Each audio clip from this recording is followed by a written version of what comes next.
Hello students, कैसे हैं आप सभी। आज हम कर रहे हैं एक्सरसाइज 10.2 वेक्टर अलजेब्रा से।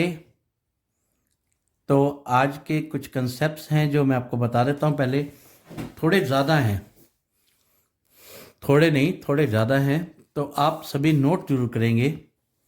देखो, अगर एक पॉइंट है हमारे पास P इस तरह से 3D प्लेन में, तो जब ये एक्स एक्सिस हो गया हमारा, ये वाई एक्सिस हो गया और ये जेड एक्सिस हो गया, जैसे रूम का कोना होता है, तो इसे ओरिजिन बोलेंगे। पी पॉइंट के कोऑर्डिनेट मान लो एक्स वाई और जेड है। तो इसकी पोजीशन को डिस्क्राइब करने के लिए, जैसे मान लो मैं अभी एक इमेजिनरी सा यहाँ पर कुछ कर रहा हूँ, और फील करना पड़ेगा आपको हर चीज़ को। जैसे ये लगाया मैंने, अब आपका पॉइंट पी तो छुप गया ऐसे, चलो ऐसे कर देते हैं थोड़ा सा, यूँ, ठीक है। हम जब यहाँ से चलते हैं, दूसरा पेन पेन पेन पेन ये रहा, इधर देखो, इसे x मानो, इसे y मानो और इसे z एक्सिस मानो, ठीक है। ये जो ये वाली लाइन है, ये y एक्सिस मान लो एक बार, और इसे एक बार x एक्सिस मान लो और इसे z एक्सिस मान लो। जब हम डायग्राम बनाते हैं ना, तो बेटा इस तरह से बनाते हैं जो मैंने बना रखा है। अब देखो, अब मुझे इस p की पोजीशन बतानी है।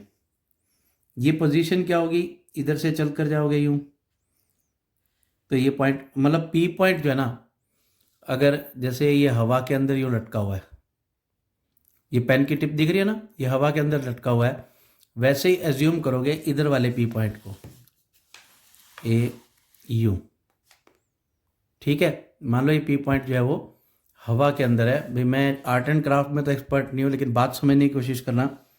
तो जैसे ये ओरिजिन पॉइंट हो गया, ओरिजिन से हम एक्स एक्सिस पर चलते हैं, यहाँ लिखा वाई हुआ है, कन्फ्यूज मत होना। डायग्राम को समझाने के लिए मैं ऐसा कर रहा हूँ। हम 1 2 3 समथिंग ऐसे पॉइंट पर जाते हैं, तो पॉइंट की पोजीशन यहाँ पर होगी x, और इधर पोजीशन हो जाएगी y। अगर ये हवा में ऐसे इस जगह पर हो, पेन देखो ये उठा हुआ है थोड़ा सा, ये जैसे अभी ये लग गया, इसके साथ टच कर गया, और ये पेन यूँ उठा हुआ है, तो पेन की जो टिप है मैं पॉइंट ले लूँ, तो ये जेड एक्सिस पर यहाँ से, ये जेड एक्सिस से यहाँ पर जेड पॉइंट बन रहा है, ठीक है। डायग्रामेटिकली आप यूं समझ लीजिए जैसे आपके रूम के अंदर एक पंखा लगा हुआ है, तो उसकी एक दीवार, जहाँ कोना तो होगा, वो कोना होगा एक्स एक्सिस ओरिजिन, और उसका एक दीवार होगी, जो एक दीवार की पहली लाइन होगी नीचे बेस वाली, वो होगी एक्स एक्सिस, दूसरी वाई एक्सिस, और ऊपर की तरफ जेड एक्सिस। तो पंखे की पोजीशन पर अगर आप मीटर में काउंट करो, तो एक्स एक्सिस, वाई एक्सिस और ये जेड एक्सिस के हिसाब से ये एक्स पर काटेगा, मतलब यूँ लगा लो, चाहे एक्स पॉइंट हो गया, वाई पॉइंट हो गया और जेड पॉइंट हो गया, ये इसकी पोजीशन है। और इसकी पोजीशन को जब हम ओरिजिन से वेक्टर के फॉर्म में लिखते हैं, तो ये वेक्टर ओपी बन जाता है पोजीशन वेक्टर, जिसमें हम पोजीशन ऑफ ए पॉइंट बताते हैं। पोजीशन वेक्टर क्या बनेगा, एक्स, अगर हम यहाँ यूनिट लेते हैं 1 2 3 4, ये एक्स तक हो गया, ये इसके यूनिट हो गए, ये जेड तक हो गया, यूं कट करके यहाँ पर एक्स पर आ गया। तो इन कंपोनेंट्स के साथ एक लगता है एक्स के साथ आई कैप, और इसके साथ लगता है वाई जे कैप, और इसके साथ लगता है जेड के कैप, और वेक्टर को लिखा जाता है ओ पी। अब मैं आपको बताता हूँ ये आई जे और के कैप क्या है। आई जे और के कैप जो है, ये है यूनिट कंपोनेंट्स, यानी कि इनकी वैल्यू 1 है, मैग्नीट्यूड 1 है, क्लियर। जिसमें एक्स शो करता है, एक्स की डायरेक्शन को शो करता है आई कैप, वाई की डायरेक्शन को शो करता है जे कैप, और जेड की डायरेक्शन को शो करता है के कैप। पहली बात क्लियर, ठीक है ना। ये हम कह सकते हैं कि component vector OP along x axis, जो x एक्सिस के साथ है वो x डिस्टेंस चला वेक्टर की फॉर्म के लिए, इसके साथ हमने आई कैप लगा दिया। Component vector of O P along Y axis के लिए क्या लगाया, वाई जे कैप, और component vector of O P along Z axis क्या लगाया, जेड के कैप। ठीक है, और इनको हम वेक्टर कंपोनेंट्स भी बोलते हैं। ये है हमारा सबसे पहला कंसेप्ट। ठीक है, यानी कि एक वेक्टर, जैसे मान लो मैं इसे ए वेक्टर नाम दे दूं, वेक्टर ए, तो ये होगा एक्स आई प्लस वाई जे प्लस जेड के। ठीक है जी, अब आपको बताते हैं कि इन एक्स वाई जेड का एक और नाम भी है, इन्हें हम बोलते हैं डायरेक्शन रेशियोज, डायरेक्शन रेशियोज। और इसके लिए हम ब्रैकेट ये वाली यूज़ करते हैं, एक्स वाई और जेड। कभी कभी इनको ए बी सी भी लिखा जाएगा, कभी कभी कुछ और भी लिखा जा सकता है, और इनको बोलेंगे डायरेक्शन रेशियोज। प्लीज़ ये सारी बातें आप नोट कर लें। इसके बाद आता है डायरेक्शन कोसाइन। पहले डायरेक्शन कोसाइन से पहले मैं आपको बताऊंगा डायरेक्शन एंगल्स। डायरेक्शन एंगल्स देखो, जैसे हमने इसे खड़ा किया था, ऐसे खड़ा किया ना, और मैं वापस कॉपी को घुमा देता हूँ, ये बन गया। अब यहाँ पर ये एक्स एक्सिस के साथ यूँ एंगल बना रहा है, ये इसका पहला डायरेक्शन एंगल हो गया। ये इस तरह से वाई एक्सिस के साथ भी एंगल बना रहा है, ये तो जेड एक्सिस होगा ना, ये वाला पॉइंट जो कह रहा हूँ मैं, ये वाला, ये एक्स एक्सिस के साथ भी एंगल बना रहा है, ये इसके साथ भी एंगल बना रहा है, और इसके साथ भी एंगल बना रहा है ना। इन एंगल्स को बोलते हैं डायरेक्शन एंगल्स। क्या बोलते हैं, डायरेक्शन एंगल्स। यानी कि एक्स एक्सिस के साथ, जैसे ये हमारा एक्स एक्सिस है, इसके साथ एंगल बनाया अल्फ़ा, इसके साथ बनाया बीटा, और इसके साथ बनाया गामा। अच्छा, थोड़ा सा एक बात ध्यान रखना, ये सारी चीज़ें हमारी 11th चैप्टर में यूज़ होंगी, इसलिए मैं अभी बता रहा हूँ alpha beta and gamma. Clear. और अगर इनके साथ हम कोस लगा दें तो cos alpha, cos beta and cos gamma, इनको बोलेंगे डायरेक्शन कोसाइंस। Direction cosines. ठीक है जी। The direction cosines are also symbolically represented by L, M and N, and the bracket we use here like this. Clear? One more thing that you will always have to remember, that L square plus M square plus N square is equal to 1. Clear है जी? ध्यान रखना इस बात का, क्योंकि ये exercise 11.1 में यही कंसेप्ट सबसे ज़्यादा यूज होता है। अभी तो हम 10.2 कर रहे हैं, 11.2 जब 1 करेंगे तब भी ये कंसेप्ट सबसे ज़्यादा यूज होगा। Our next concept is triangle law of vector addition. Please do not forget, ये सबसे लास्ट क्वेश्चन में यूज होने वाली चीज है, एक्सरसाइज के सबसे लास्ट में यूज होगा।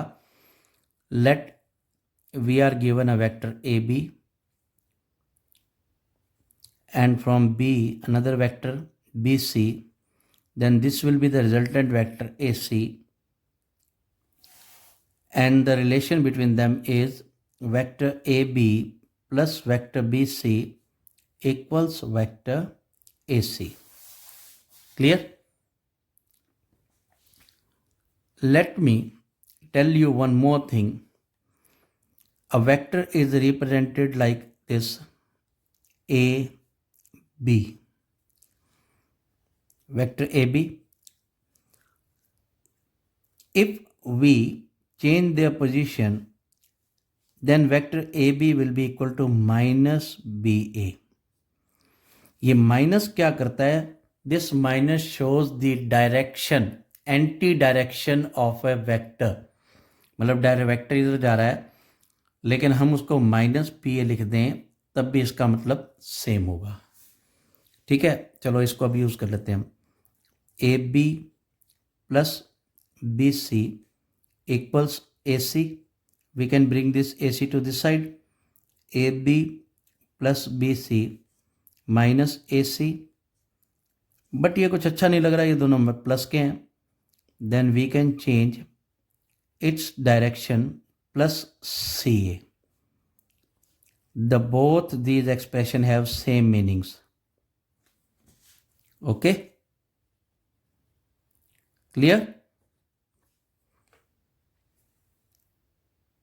After trying a law of vector addition, we have parallelogram,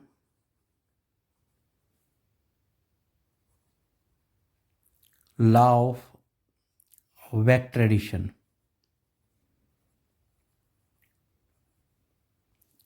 If we are given a parallelogram like this, O, A,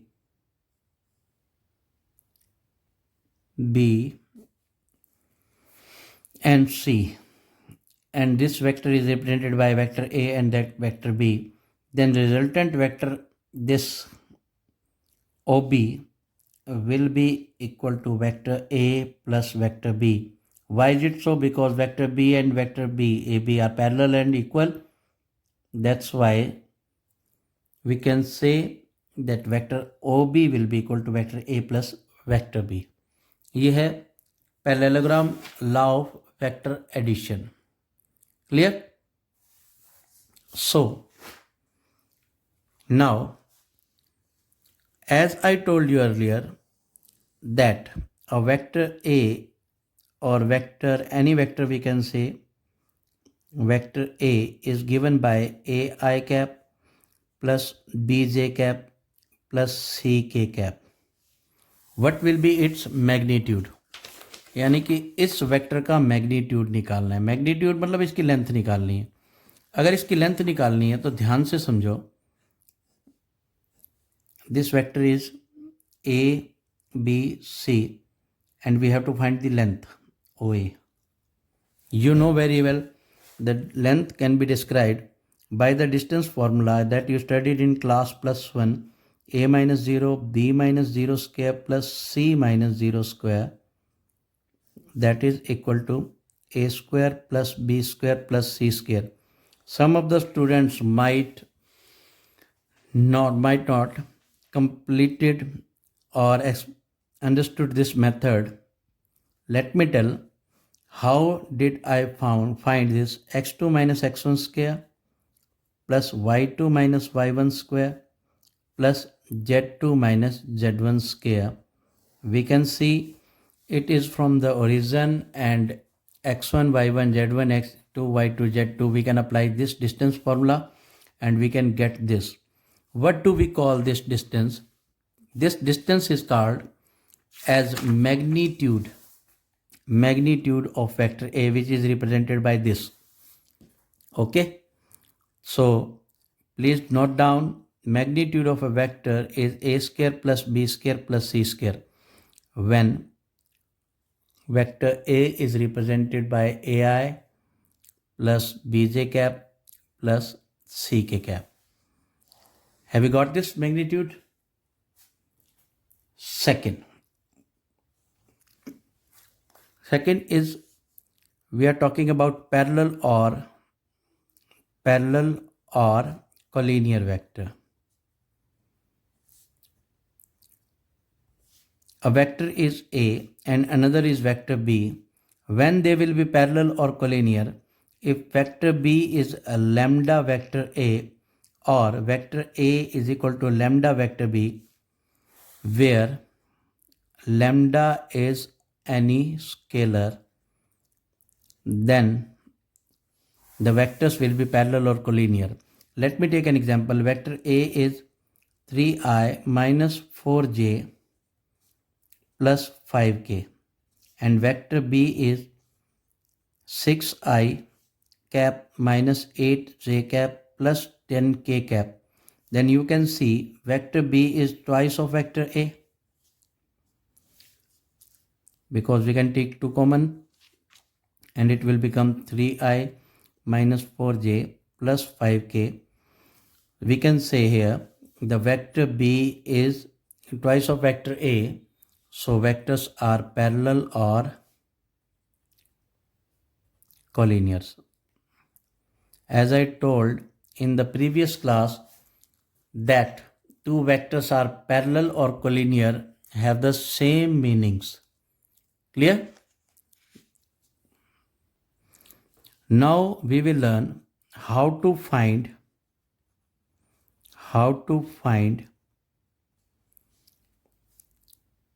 a vector between 2 points.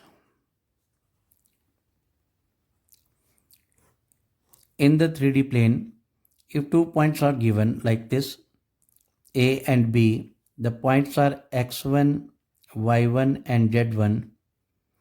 Here B point is x2, y2 and z2. Then vector AB will be x2 minus x1 I cap plus y2 minus y1 j cap plus z2 minus z1 k cap. Clear? And if we are asked as vector BA, how will you find? उल्टा कर दो बस इसको, x2 minus x1 I cap plus y1 minus x1 minus x2, y1 minus y2 j cap plus z1 minus z2 k cap. अच्छा, एक चीज और है, अगर वेक्टर्स को सेम डायरेक्शन में कहा जाए, vectors in same direction, that it also mean parallel or collinear. The condition for this vector A is equal to lambda B or vector B is equal to lambda A. Clear? So let's move to next topic. Next topic is how to find a unit vector in the direction of a given vector. First of all, we must know what is a unit vector. Unit vector is a vector whose magnitude is 1. How can we find it? If a vector A is given, then A cap will be unit vector, and to find A cap, we need vector A by magnitude of A. Clear? Like, find a unit vector in direction of vector 3i cap minus 4j cap plus 5k cap. We can consider it as vector A. A cap will be vector A by its magnitude. So let's find magnitude of A. I have already told that A square plus B square plus C square under the root is the magnitude of vector A. Here it is A, here it is B, here it is C. So we can use 3 square minus 4 square plus 5 square under the root. We get 25 plus 25 under the root, that is 5 under root 2. Okay. So required unit vector is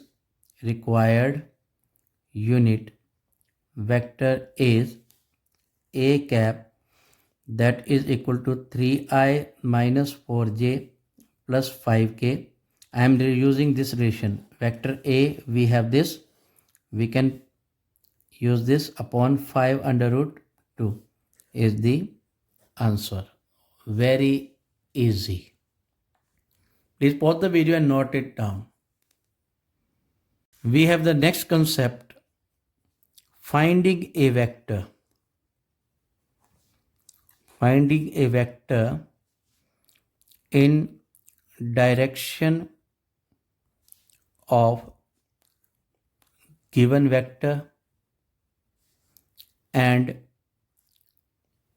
given its magnitude. Listen, we know how to find the vector in direction of a given vector. हम unit vector तो निकाल लेते हैं. अगर unit vector को given magnitude से multiply करते हैं तो हमारा रिक्वायर्ड जो वेक्टर है वो मिल जाएगा. जैसे मान लो एक क्वेश्चन आता है, find A vector whose magnitude is 7 units in the direction of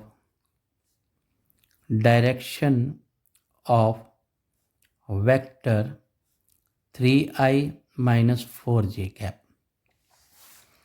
First of all, you will find the unit vector of this. Let vector a is equal to 3i cap minus 4j cap. So find unit vector a cap, that is equal to a 3i minus 4j cap upon under the root 3 square plus minus 4 square 3i cap minus 4j cap upon 5. Clear? ये हमारे पास वो vector आ गया जो कि vector A की direction में है, लेकिन इसका मैग्नीट्यूड अब 1 है. हमें चाहिए ऐसा वेक्टर जिसका मैग्नीट्यूड 7 हो. 1 को 7 से मल्टीप्लाई करके क्या मिलता है? 7. इसका मैग्नीट्यूड ये है और इसका मैग्नीट्यूड 1 है. हमें चाहिए 7, तो हम इसको 7 से मल्टीप्लाई कर देंगे तो 7 A cap will be equal to 7 3i cap minus 4j cap upon 5. या हम ये कह सकते हैं कि 7/5 21/5 i cap minus 28 j cap by 5 is our required vector.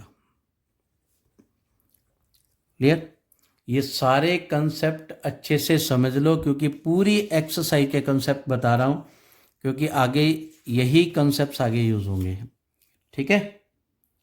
इसके बाद आता है सेक्शन फॉर्मूला.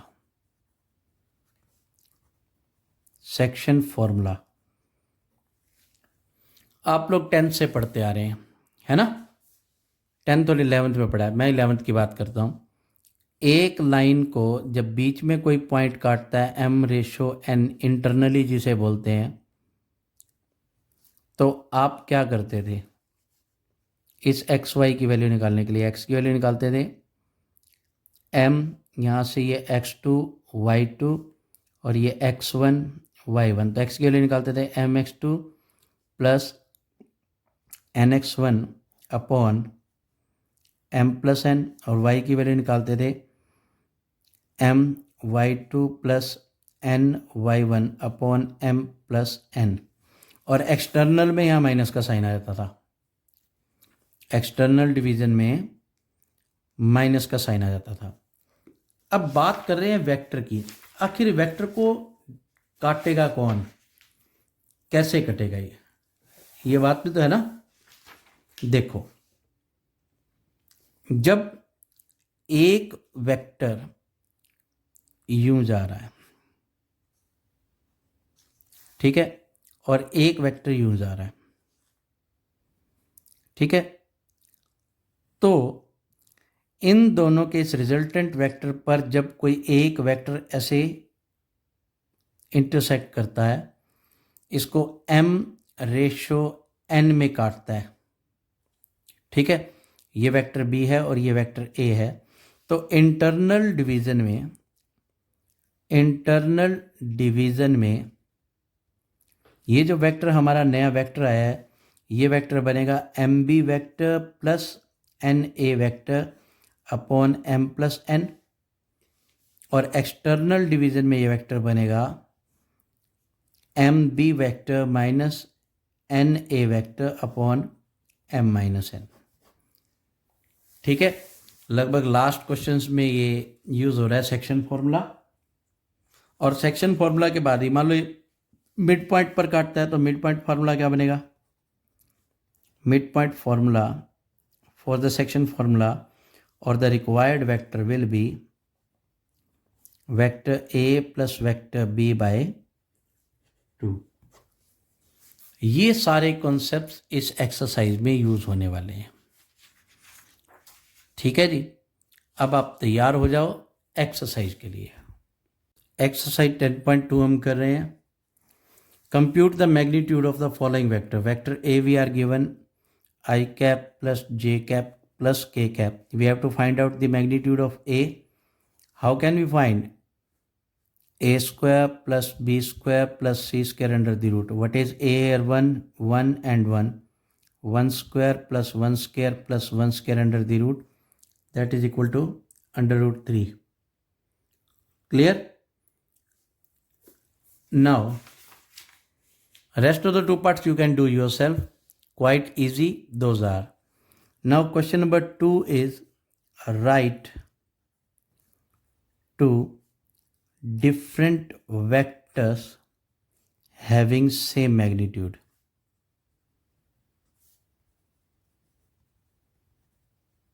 देखो भाई, मैग्नीट्यूड का फॉर्मूला आता है A square plus B square plus C square. आप एक बार सी को छोड़ दो, अगर इन दोनों की पोजीशन बदल दें, मतलब यहाँ 2 लगा दें या 1 लगाकर यहाँ 2 लगा दें और इसको 2 लगाकर और 1 का स्क्वायर कर दें तो ये √5 आएगा, ये भी √5 आएगा। मतलब कोई भी वेक्टर जिसमें इसका कंपोनेंट मान लो आई कैप है, वेक्टर ए लिख लेते हैं, प्लस 2j कैप है। ठीक है, तो इसका जब मैग्नीट्यूड निकालोगे तो 1√5 आएगा। ठीक है, और वेक्टर बी मैं लिख लेता हूँ आई कैप प्लस 2k कैप। अब चलो जे का जिक्र ही नहीं करते तो इसका मैग्नीट्यूड भी क्या आ जाएगा? 1 square plus 2 square under the root. ऐसे बहुत सारे एग्जाम्पल हो सकते हैं। जैसे वेक्टर ए हम लिख सकते हैं I cap minus J cap, vector B लिख सकते हैं I cap plus J cap. Both vectors are different but their magnitude is equal to √2। Clear है ना? आसान, बस इसको करना ध्यान से, बात को समझ के करना। फिर वो कहता है एग्जाम्पल 3 में find 2 vectors having same direction. As I told you, same direction आ जाए, वेक्टर पैरेलल आ जाए, कोलिनियर आ जाए तो इसका मतलब एक ही है।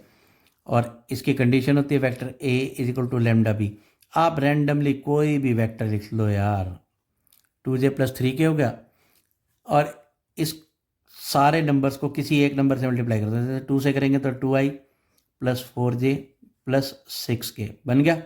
अब आप कह सकते हो कि vector b is equal to twice of vector a, so they have same direction. This is third question. Question number 4 equal vectors. मैं शायद ये टॉपिक नहीं बता पाया लेकिन अब बता रहा हूँ तो ध्यान से समझना। इक्वल वेक्टर्स वो होते हैं जिसमें आई के कंपोनेंट आई के इक्वल, जे के कंपोनेंट जे के इक्वल, के कंपोनेंट के इक्वल हो। जैसे यहाँ दे रखा है 2i प्लस 3j, ये इक्वल दे रखा है हमें xi प्लस yj, तो x की वैल्यू हो जाएगी 2 और y की वैल्यू हो जाएगी 3। ठीक है ना, ये दोनों इक्वल होंगे। क्लियर? ये था हमारा एग्जाम क्वेश्चन नंबर 4। अब हमें क्या रखा है क्वेश्चन नंबर 5, कहता है फाइंड ए वेक्टर हुज इनिशियल पॉइंट हमें दे रखा है, इनिशियल पॉइंट 2 1 और टर्मिनल पॉइंट दे रखा है -5 7। I have told you how to find vector, तो इसे ए मान लो, इसे बी मान लो। Vector A B will be -5 -2 I cap plus 7 -1 J cap -7 I cap plus 6 J cap is the answer. ठीक है जी। नेक्स्ट हमारे पास क्या है? Find the sum of vectors, दो वेक्टर को ऐड करना है, तीन वेक्टर्स को। तो वेक्टर हम ए हमारे पास है I cap minus 2j cap plus K cap, vector B हमारे पास है minus 2i cap plus 4j cap plus 5k cap, vector C हमारे पास है आई माइनस 6j माइनस 7k। कुछ नहीं है, आई में ऐड होता है, जे में ऐड होता है, के में ऐड होता है। अलजेब्रा में जैसे हम एक्स और वाई की टर्म को हम ऐड किया करते थे, लाइक टर्म्स को, यहाँ लाइक टर्म्स नहीं, लाइक वेक्टर्स है। तो हमें निकालना है vector A plus vector B plus vector C. तो देखो I minus 2j plus I minus 2i cap plus I cap plus minus 2j cap plus 4j cap minus 6j cap plus यहाँ से ये हो गया 1k cap plus 5k cap minus 7k cap.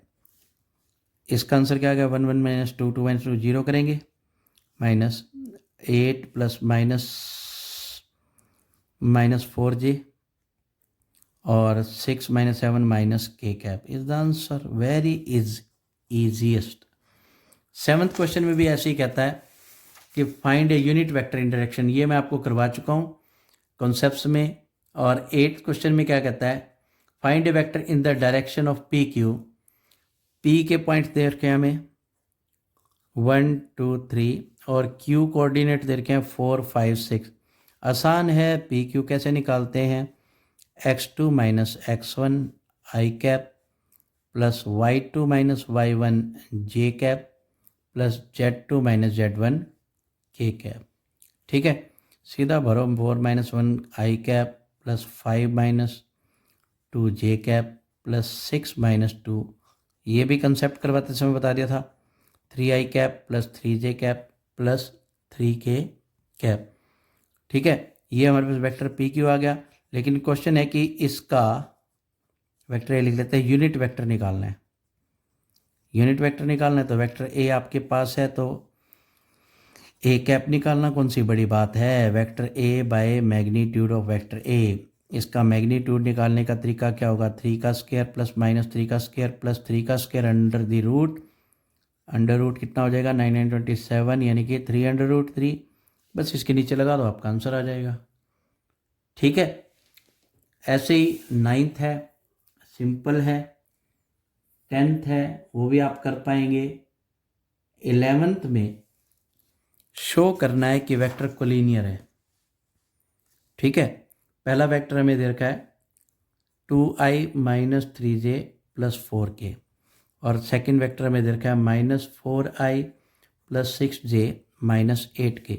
Vector B में देखो क्या है, minus 2 common ले लेते हैं हम, ये रह जाएगा minus 2i plus 2i minus 3j plus 4k। ध्यान से देखो वेक्टर बी क्या है, माइनस 2 वेक्टर ए है, यानी कि vector B equal to lambda A.